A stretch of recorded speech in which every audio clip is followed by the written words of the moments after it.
اب اردو کے 3 بڑے شاعروں کا جب یہ ذکر کرتے ہیں تو اس میں کوئی جھگڑا نہیں ہوتا ہے. جب میں کبھی 10 شاعروں کا نام پوچھتا ہوں تو اس میں جھگڑا ہوتا ہے.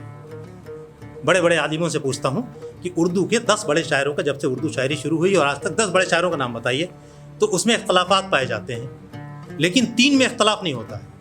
میر غالب اقبال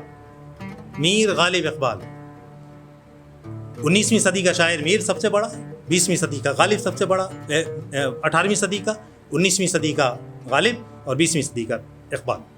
میر غالب, اس کے بعد کبھی کوئی انیس کا نام لیتا ہے, کبھی سودا کا نام لیتا ہے, کبھی اختر الایمان کا نام, کبھی فیض کا نام, یا کسی کا بھی نام, لیکن 3 میں کبھی کوئی. اب ذرا تصور یہ کیجئے کہ جو اردو کے 3 سب سے بڑے شاعر ہیں, میر غالب اور اقبال, ان میں اقبال شاگرد ہیں داغ کے.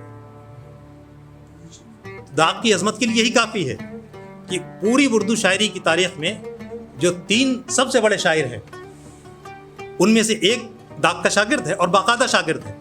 اب یہاں 2 باتیں ہیں. داغ کے 800 شاگردوں کا ذکر ملتا ہے اور کہیں کہیں 1100 شاگردوں کا ذکر ملتا ہے. باقاعدہ ایک دفتر ہے, ایک ڈائری ہے, ایک رجسٹر بنا کے رکھا ہوا ہے اور اصلاح دیے جا رہے ہیں. سیالکوٹ میں پیدا ہونے والا اقبال لاہور میں پڑھ رہا ہے, وہاں خود اساتذہ کی محفل ہے, لیکن داغ کی شہرت پہنچی ہوئی ہے کہ وہاں پورے شہر میں کوئی بڑا شاعر نہیں ملتا ہے, استاد شاعر. تو اصلاح سخن کے لیے داغ کے پاس آتے ہیں. اور دوسری تعریف داغ کی کرنی ہوگی کہ چند غزلوں پہ اصلاح کرنے کے بعد داغ کی کیا نظر ہے. داغ کی نظر دیکھ پا رہی اس نوجوان کو, داغ اصلاح سے فارغ کر دیتے ہیں اقبال کو. وہ اقبال ہے, وہ کہیں اور کا مسافر ہے, اس کی نظر کہیں اور ہے, اور اقبال, دنیا نے ثابت کیا کہ اقبال کیا چیز ہے بعد میں, لیکن داغ نے تو اس نوجوان کو پہچان لیا تھا اس وقت. تو داغ کی استادی کی تعریف کی جانی چاہیے کہ داغ کتنا بڑا استاد ہے, چند غزلوں پہ اصلاح کی تھی. اور اقبال کی شروع کی کچھ غزلوں پہ, باغ درا کی کچھ غزلیں ہیں, بال جبریل میں 1-2 غزلیں ہیں جس پہ داغ کا کچھ رنگ ہے.